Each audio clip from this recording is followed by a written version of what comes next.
الرحمن الرحیم الحمد للہ وسلام علی عبادہ الذین اصطفیٰ۔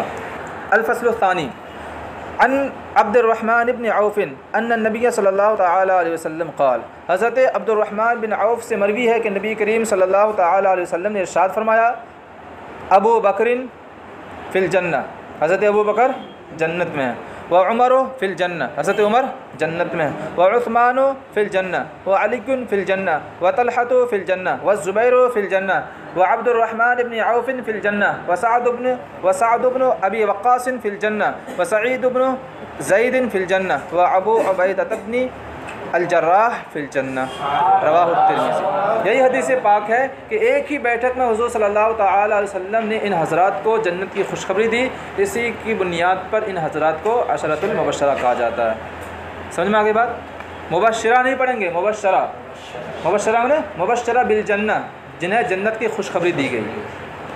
رواہ الترمذی ورواہ ابن ماجہ عن سعید بن زید، ترجمہ کرنے کی ضرورت نہیں ہے نا، واضح ہے۔ وعن انس ان النبی صلی اللہ تعالی علیہ وسلم قال، حضرت انس سے مروی ہے نبی کریم صلی اللہ تعالی علیہ وسلم نے ارشاد فرمایا، ارحم امتی بامتی ابو بکر، ارحم امتی، میری امت میں سب سے زیادہ رحم کرنے والا کس پر؟ میری امت پر، بامتی، میری امت میں میری امت پر سب سے زیادہ رحم کرنے والا حضرت ابو بکر ہے، ٹھیک ہے۔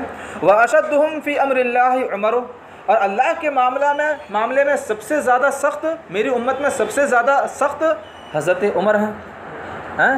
تو سب سے زیادہ نرم دل، سب سے زیادہ رحم کرنے والے کون تھے؟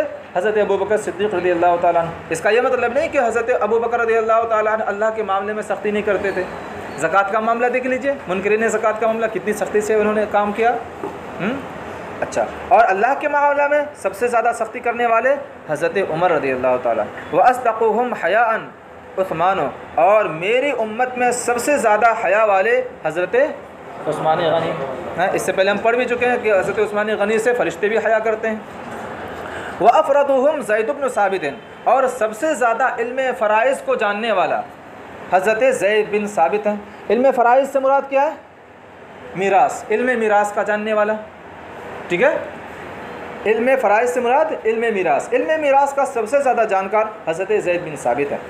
وَأَقْرَأُهُمْ ابی بن کعب، اور سب سے زیادہ قرآن کی تلاوت کرنے والا سب سے بڑا قاری حضرت ابی بن کعب ہے۔ اچھا، پہلے جو قاری کہا جاتا تھا اس سے مراد صرف یہ نہیں تلاوتاً قاری، بلکہ اس کا علم رکھنے والا، اس کی تجوید اور تمام علوم و فنون کے ساتھ۔ وَأَعْلَمُهُمْ بِالْحَلَالِ وَالْحَرَامِ مُعَاذُ بْنُ جَبَلٍ، اور حلال و حرام کا سب سے زیادہ جاننے والا حضرت معاذ بن جبل ہے۔ وَلِكُلِّ أُمَّةٍ أَمِينٌ وَأَمِينُ هَذِهِ الْأُمَّةِ أبو عبیدۃ بن جراح، اور ہر امت کا ایک امین ہوتا ہے، پھر اس امت کا امین حضرت ابو عبیدہ بن جراح ہیں۔ تو یہاں پہ ہر ایک صحابی کو الگ الگ خصوصیت دی گئی۔ اس کا یہ مطلب، اچھا، اس میں تفضیل کا مطلب یہ ہوتا ہے کہ دوسرے کا نزدیک بھی یہ چیز ہے، دوسرے کے پاس بھی یہ چیز ہے۔ جہاں پہ یہ کہا گیا افرادہم زید بن ثابت، علم فرائض کو، علم میراث کو سب سے زیادہ جاننے والے حضرت زید بن ثابت ہیں، تو اس کا مطلب یہ ہے کہ دوسرے حضرات بھی جانتے ہیں، تبھی تو زیادتی کا معنی ہوگا۔ تو یہاں پہ ایک وصف میں یہ حضرت زیادہ ہیں، ٹھیک ہے، دوسرے حضرات بھی ان سے متصف تھے، تو اس کی وجہ سے دوسرے حضرات ان کا افضل ہونے میں فرق نہیں پڑتا، یہ ثابت نہیں ہوتا کہ وہ مفضول ہو گئے، افضل نہیں ہیں۔ بات سمجھ میں آ گئی؟ چلا، ایک وصف میں یہ زیادہ ہے، بقیہ دوسرے اوصاف میں دوسرے حضرات زیادہ ہیں۔ ایک وصف میں حضرت عثمان غنی زیادہ ہیں، ایک وصف میں حضرت ابو بکر زیادہ ہیں، ایک وصف میں حضرت عمر زیادہ ہیں، تو اس کی وجہ سے حضرت ابو بکر کی افضلیت ختم نہیں ہو جائے گی۔ سمجھ میں آ گئی بات؟ امین پتہ ہے؟ تو امین سے مراد یہ ہے کہ سب سے زیادہ امانت کو ادا کرنے والے، حقوق کو ادا کرنے والے، ٹھیک ہے۔ تو اس کا یہ مطلب نہیں کہ دوسرے حضرات امانت ادا نہیں کرتے ہیں، دوسرے حضرات حقوق کو ادا نہیں کر رہے ہیں، حقوق، امانت، وصف امانت ان کے اندر زیادہ ہے ان کے اندر بھی، لیکن ان کے اندر زیادہ ہے۔ بس میں آ گئی؟ یہ مطلب ہے۔ رواہ احمد والترمذی وقال هذا حدیث حسن صحیح، وروی عن معمر عن قتادہ مرسلا، اور یہ حدیث پاک حضرت معمر قتادہ سے روایت کرتے ہوئے مرسلا مروی ہے۔ وفیہ، اور اس حدیث پاک میں کیا وَأَقْضَاهُمْ عَلِيٌّ، سب سے زیادہ فیصلہ کرنے والے حضرت علی ہیں، سب سے زیادہ فیصلہ کرنے والے حضرت علی ہیں۔ حضور صلی اللہ تعالیٰ علیہ وسلم نے خود حضرت علی رضی اللہ تعالیٰ عنہ کو اپنے زمانے میں، اپنے ظاہری زمانے میں ایک ملک کا حاکم بنا کر کے بھیجا تھا حضرت علی رضی اللہ تعالیٰ عنہ کو، اور پھر جب حضرت عمر رضی اللہ تعالیٰ عنہ کا زمانہ آیا تو حضرت علی رضی اللہ تعالیٰ عنہ کو وزیر بنا لیا، اور حضرت عمر رضی اللہ تعالیٰ عنہ کوئی بھی معاملہ حضرت علی کے مشورے کے بغیر نہیں کرتے تھے، کوئی بھی فیصلہ ان کے مشورے کے بغیر نہیں کرتے تھے، کیونکہ حضور صلی اللہ تعالیٰ علیہ وسلم سے ان کو سرٹیفکیٹ مل گئی ہے کہ سب سے زیادہ اچھا فیصلہ کرنے والے، بہترین فیصلہ کرنے والے کون ہیں؟ حضرت علی رضی اللہ تعالیٰ۔ تو اس سے دوسری کی کمی ثابت نہیں ہوتی ہے۔ وعن الزبیر قال، حضرت زبیر سے مروی ہے، فرماتے ہیں کان علی النبی صلی اللہ تعالیٰ علیہ وسلم یوم احد درعان، درعن کی تثنیہ، درعن کہتے ہیں زرہ کو، وہ لباس جو لوہے کا ہوتا ہے اور پہنا جاتا ہے، آج کل فوجی وغیرہ پہنتے ہیں جی، ہاں، بلیٹ پروف، تو اس وقت کے زمانے میں وہ تلوار پروف ہوتا تھا، نیزہ پروف، ٹھیک ہے جی۔ نبی کریم صلی اللہ تعالیٰ علیہ وسلم کے بدن پر جنگ احد کے دن 2 زرہیں تھیں، ایک زرہ، یہ زرہ جو ہوتا ہے بہت بھاری ہوتا ہے، لوہے کا ہوتا ہے، ایک زرہ پہننا انسان کے لیے بہت مشکل ہوتا ہے۔ حضور صلی اللہ تعالیٰ علیہ وسلم اس موقع پر 2 زرہ زیب تن کیے ہوئے تھے، تو اس سے پتہ چلتا ہے کہ حضور صلی اللہ تعالیٰ علیہ وسلم کتنے طاقتور تھے، ٹھیک ہے۔ فنہض الی الصخرۃ، اچھا اس موقع پر ہوا کیا تھا کہ مسلمان صحابہ کرام سے خطا ہو گئی تھی، اور اس وجہ سے جو ہے کفار بعد میں درمیانی حالت میں، درمیانی جنگ میں غلبہ بھی پا چکے تھے جی۔ تو اس موقع پر جب افراتفری کا ماحول تھا تو حضور صلی اللہ تعالیٰ علیہ وسلم ایک چٹان پر چڑھنا چاہتے تھے تاکہ چٹان کے اوپر چڑھ کر دیکھیں کہ کیا حال ہے، جنگ کا کیا حال ہے۔ فنہض الی الصخرۃ، حضور صلی اللہ تعالیٰ علیہ وسلم ایک چٹان کے اوپر چڑھنے کا ارادہ فرمایا، فلم یستطع، تو چڑھ نہ سکے، یہاں پہ ارادہ کیا اس لیے میں ترجمہ یہاں پہ محذوف ہے، ہاں لفظ محذوف، فنہض الی الصخرۃ، حضور صلی اللہ تعالیٰ علیہ وسلم ایک چٹان کی طرف بڑھے، فلم یستطع، تو چٹان کے اوپر نہ چڑھ سکے، کیوں؟ کیونکہ حضور صلی اللہ تعالیٰ علیہ وسلم اس موقع پر کافی زخمی ہو گئے تھے، آپ کے دندان مبارک شہید ہو گئے تھے، خود کے 2 کانٹے آپ کے یہاں پہ دھس گئے تھے، اور بھی بہت سارے لوگوں نے زخمی کر دیا تھا حضور صلی اللہ علیہ وسلم کو، تو یہ 2 زرہ آپ کے اوپر بھاری ہو گیا تھا، چٹان پر چڑھ نہیں سکے۔ فقعد طلحۃ تحتہ، تو حضرت طلحہ رضی اللہ تعالیٰ عنہ حضور صلی اللہ علیہ وسلم کے نیچے بیٹھ گئے، یعنی اس طرح سے بیٹھ گئے، اور پھر حضور صلی اللہ تعالیٰ علیہ وسلم نے ان کی پیٹھ کے اوپر پاؤں رکھ کر کے چٹان کے اوپر تشریف لے گئے، یعنی حضرت طلحہ رضی اللہ تعالیٰ عنہ نے اپنے آپ کو حضور صلی اللہ تعالیٰ علیہ وسلم کے لیے سیڑھی بنا لیا۔ اس سے حضرت طلحہ رضی اللہ تعالیٰ عنہ کی بھی طاقتوری اور مضبوطی سمجھ میں آتی ہے کہ ایک تو دو زرہ کا بوجھ، پھر خود حضور صلی اللہ تعالیٰ علیہ وسلم، پھر بار نبوت کا بوجھ حضرت طلحہ رضی اللہ تعالیٰ عنہ نے اس موقع پر اٹھا لیا۔ فقعد طلحہ تحتہ، تو حضور صلی اللہ تعالیٰ علیہ وسلم کے نیچے حضرت طلحہ بیٹھ گئے، حتی استوى علی الصخرۃ، یہاں تک کہ نبی کریم صلی اللہ تعالیٰ علیہ وسلم چٹان کے اوپر چڑھ گئے، ان کی پیٹھ پر پاؤں رکھتے۔ فسمعت رسول اللہ صلی اللہ تعالیٰ علیہ وسلم یقول، اس موقع پر حضرت زبیر فرماتے ہیں کہ میں نے نبی کریم صلی اللہ تعالیٰ علیہ وسلم کو فرماتے ہوئے سنا، اوجب طلحۃ، یعنی حضور صلی اللہ تعالیٰ علیہ وسلم کے لیے انہوں نے جانثاری کی تو حضور صلی اللہ علیہ وسلم خوش ہو گئے اور ارشاد فرمایا، اوجب طلحۃ، طلحہ نے واجب کر لیا، کس چیز کو واجب کر لیا؟ الجنت، جنت کو واجب کر لیا، رواہ الترمذی۔ وعن جابر قال، حضرت جابر سے مروی ہے، فرماتے ہیں نظر رسول اللہ صلی اللہ تعالیٰ علیہ وسلم الی طلحہ بن عبید اللہ، نبی کریم صلی اللہ تعالیٰ علیہ وسلم نے حضرت طلحہ بن عبید اللہ کو دیکھا، قال، ارشاد فرمایا، من احب ان ينظر الى رجل يمشي على وجه الارض وقد قضى نحبه فلينظر الى هذا۔ اچھا، اس موقع پر حضرت طلحہ رضی اللہ تعالی عنہ نے حضور صلی اللہ تعالی وسلم کے لیے بہت زیادہ جانثاری کی، حضور صلی اللہ علیہ وسلم سے جدا نہیں ہوئے۔ بیان کیا جاتا ہے کہ جو بھی تلوار کا حملہ آتا، جو بھی تیر آتا، جو بھی نیزہ آتا حضور صلی اللہ علیہ وسلم کی طرف، تو حضرت طلحہ اپنے جسم پر روک لیتے، حتیٰ کہ 75 سے لے کر 80 کے درمیان زخم ہو گئے تھے ان کے بدن پر۔ اس سے پہلے حضرت طلحہ رضی اللہ تعالیٰ عنہ جنگ بدر میں شامل نہیں ہو سکے تھے، چونکہ حضرت طلحہ رضی اللہ تعالیٰ عنہ کو بھیج دیا تھا کدھر، وہ اس لشکر کی طرف ابو سفیان کے قافلے کو روکنے کے لیے، تو وہ لشکر شامل نہیں ہو سکا تھا جنگ بدر میں، تو حضرت طلحہ رضی اللہ تعالیٰ عنہ کو اس کا افسوس تھا کہ ہم جنگ بدر میں شریک نہیں ہو سکے۔ تو ان لوگوں نے، جنہوں نے شرکت نہیں کی تھی جنگ بدر میں، ان لوگوں نے قسم کھائی تھی کہ اب جو موقع ملے گا تو ہم اپنی جان نچھاور کر دیں گے، اپنی جان حضور صلی اللہ علیہ وسلم کی بارگاہ میں پیش کر دیں گے۔ تو اسی کا ذکر قرآن پاک میں آیا ہے، من المؤمنین رجال صدقوا ما عاهدوا اللہ علیہ فمنہم من قضى نحبہ ومنہم من ينتظر۔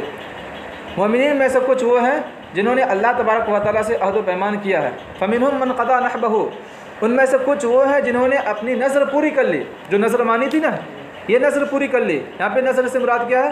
موت کی نظر، یعنی اب اللہ کی بارگاہ میں، اللہ کی راہ میں اپنی جان نچھاور کر دیں گے، اب موقع آئے گا تو اللہ کی نظر، اپنی نظر پوری کر دی۔ اسی کی طرف اشارہ ہے، دیکھیے نحبن کا معنی ہوتا ہے نظر، یہاں پہ نحبن سے مراد موت کی نظر۔ نبی کریم صلی اللہ تعالی وسلم نے حضرت طلحہ بن عبید اللہ کی طرف دیکھا اور ارشاد فرمایا کہ جس شخص کو یہ پسند ہو کہ وہ ایسے شخص کو دیکھے جو زمین کے اوپر چل رہا ہو، اس حال میں کہ اس نے اپنی نظر پوری کر دی ہو، وقد قضا نحبہ، اس حال میں کہ اس نے اپنی نظر پوری کر دی ہو، فلینظر الی ھذا، تو وہ اس شخص کو دیکھے، یعنی حضرت طلحہ کو دیکھے۔ اچھا، نظر پوری کر دینے سے مراد یہاں پر کیا ہے؟ موت، جنہوں نے اپنی موت اللہ کی بارگاہ میں پیش کر دی ہو۔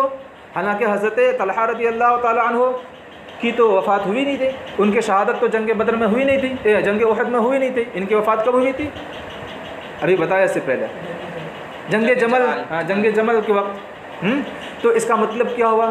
تو اس کا مطلب یہ ہوگا کہ اگرچہ حضرت طلحہ نے اپنی موت جنگ احد میں پیش نہیں کی، یعنی جنگ احد میں ان کی شہادت نہیں ہوئی تھی، لیکن یہ اس قدر زخمی ہو گئے گویا کہ یہ شہادت کے درجے میں آ گئے، ٹھیک ہے، گویا کہ انہوں نے اپنی نظر پوری کر دی، موت کی نظر پوری کر دی، اس قدر یہ زخمی ہو گئے تھے۔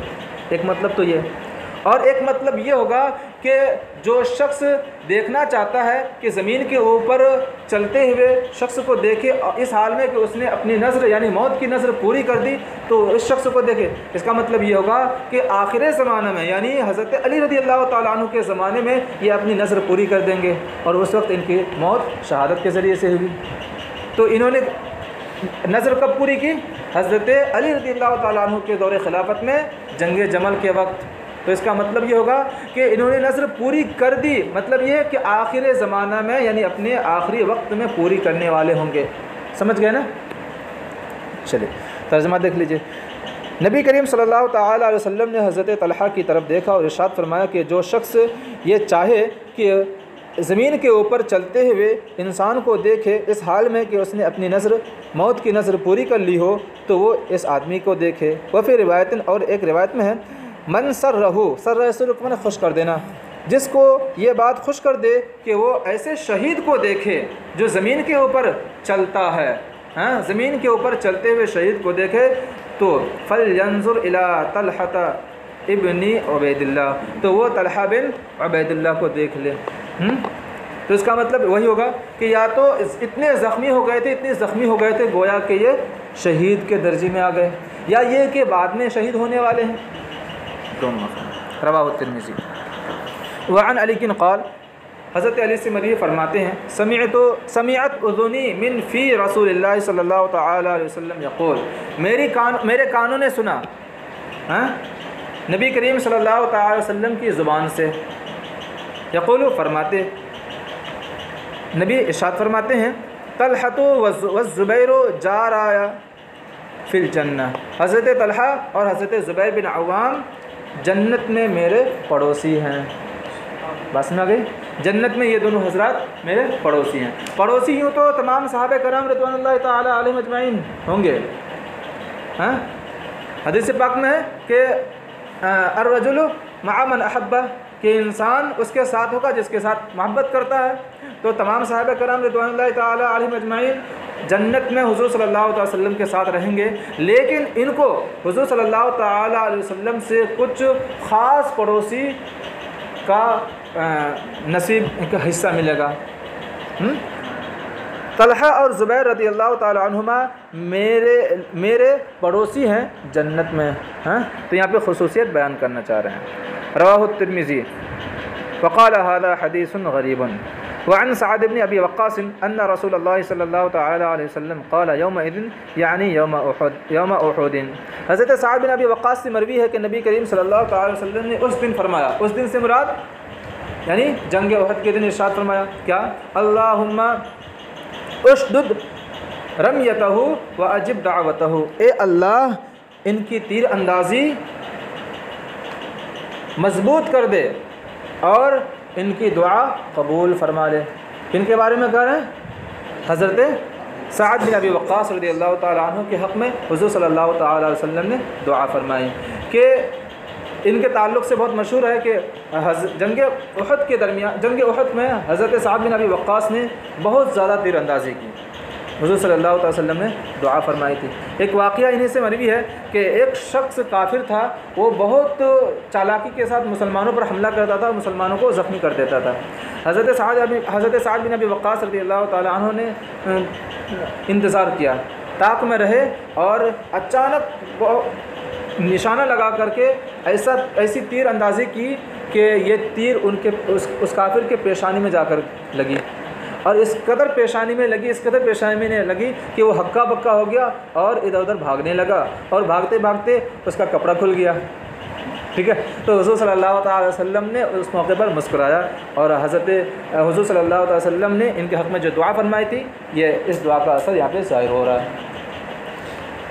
اور اس دعا کی وجہ سے حضرت سعد بن ابی وقاص رضی اللہ تعالیٰ مستجاب الدعوات تھے۔ بعد میں بہت دور دور کے لوگ ان کے پاس دعا کرانے کے لیے آتے تھے۔ رواہ فی شرح السنہ وعنہ ان رسول اللہ صلی اللہ تعالی وسلم قال، انہی سے مروی ہے نبی کریم صلی اللہ تعالی علیہ وسلم نے ارشاد فرمایا، اللہم استجب لسعد اذا دعاک، اے اللہ حضرت سعد کی دعا کو قبول فرما لے جب یہ تجھے پکارے، جب یہ تجھ سے دعا کرے۔ تفصیل ہو گئی۔ رواہ الترمذی وعن علی قال، حضرت علی سے مروی ہے فرماتے ہیں، ما جمع رسول اللہ صلی اللہ تعالی علیہ وسلم اباہ و امہ الا لسعد، نبی کریم صلی اللہ تعالی علیہ وسلم نے اپنے ماں باپ کو کسی کے لیے جمع نہیں کیا مگر حضرت سعد کے لیے۔ قال له یوم احد، حضور نے حضرت سعد سے ارشاد فرمایا جنگ احد کے دن، ارمی، تیر چلاؤ، تیر اندازی کرو، فدا کا ابی و امی، میرے ماں باپ آپ پر فدا، میرے ماں باپ آپ پر قربان۔ تو حضرت علی رضی اللہ تعالی عنہ نے اس موقع پر ارشاد فرمایا، ٹھیک ہے۔ تو حالانکہ حضرت زبیر بن عوام رضی اللہ تعالی عنہ کے لیے بھی حضور صلی اللہ تعالی وسلم نے اپنے والدین کو جمع فرمایا تھا، تو حضرت زبیر بن عوام کے لیے جو یہ واقعہ پیش آیا، یہ کب کا واقعہ تھا؟ جنگ خندق کا واقعہ تھا، اور یہ واقعہ کب ہو رہا ہے؟ جنگ احد کا واقعہ ہو رہا ہے۔ تو اس موقع پر یعنی جنگ احد کے موقع پر کسی اور کے لیے اپنے والدین کو جمع نہیں فرمایا، اس اعتبار سے درست ہے۔ یا اگر اس واقعہ کو بھی شامل کر لیا جائے تو پھر مطلب یہ ہوگا کہ حضرت علی رضی اللہ تعالی عنہ کو اس واقعہ کا علم نہیں ہوا تھا، اپنے علم کے اعتبار سے بیان کیا کہ کسی کے لیے بھی حضور صلی اللہ تعالی وسلم نے اپنے والدین کو جمع نہیں فرمایا۔ وقال له، اور حضور نے ان سے ارشاد فرمایا، ارمی، تیر چلاؤ، ایھا الغلام الحزور، اے کامل غلام، اے نوجوان غلام، غلام سے مراد نوجوان، اے نوجوان، اے کامل نوجوان، تیر اندازی کرو۔ رواہ الترمذی۔ حزور کہتے ہیں اس شخص کو جو بالغ ہونے کے قریب ہو، لیکن حضرت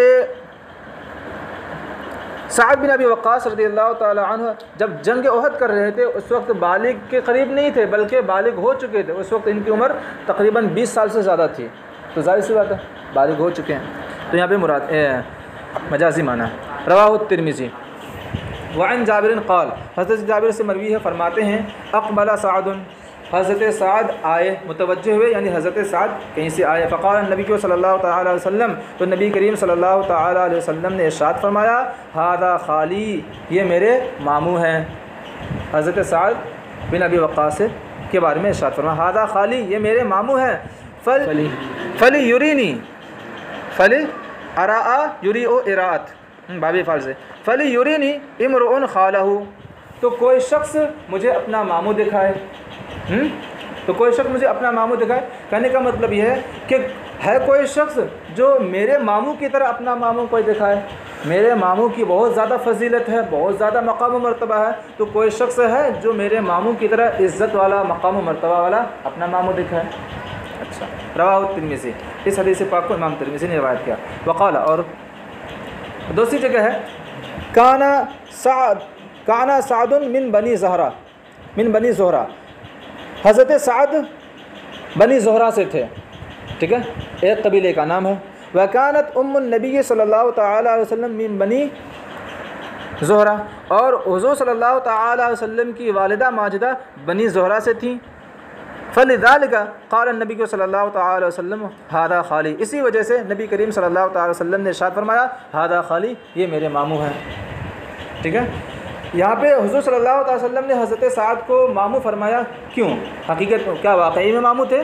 کیا واقعی میں ان کے ماں کے بھائی تھے؟